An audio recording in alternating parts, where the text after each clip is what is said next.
few questions I want you to consider right off the bat. But don't go anywhere. They're easy questions, I promise.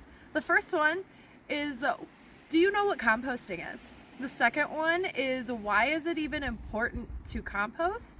And the third question is, are you willing to help lessen your carbon footprint with the amount of waste you use? Those simple enough questions? Well, I have some news for you. I'm going to be able to answer most, if not all, of those questions with Schmeekly's do's and don'ts of composting.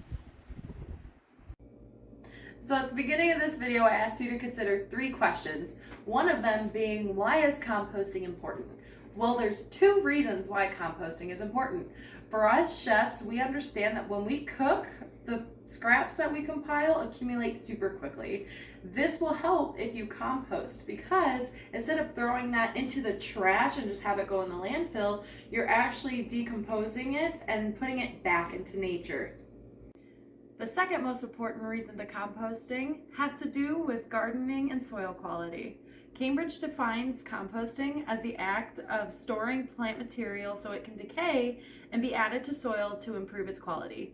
This is perfect if you're a home gardener, whether indoor or outdoor. Once that compost is ready, throw it in the soil with your plants and watch as your plants thrive.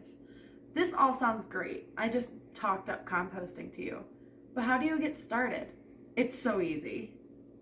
First things first, how do you get started? Well, the very first thing you have to do is pick out a compost bin. It can either be homemade or store-bought.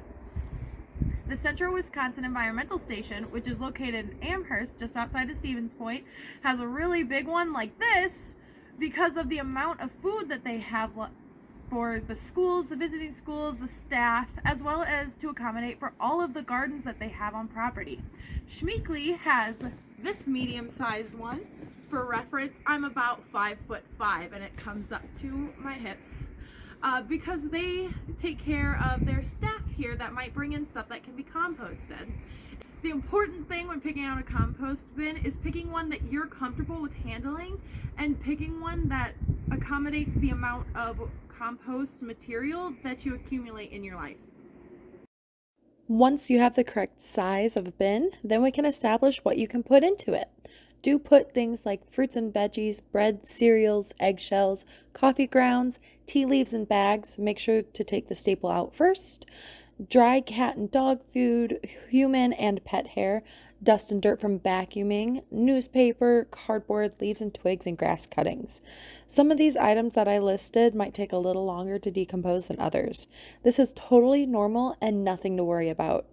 When adding things to your compost bin, make sure you do not put any of these items: bones, meat, any dairy products like milk or cheese, pet droppings, oils and fats, cooked foods, or processed foods.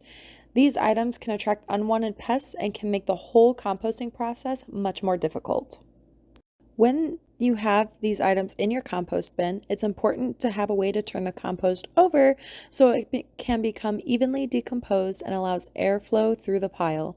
Most people believe that compost smells, but if you do it properly, it doesn't have any smell at all.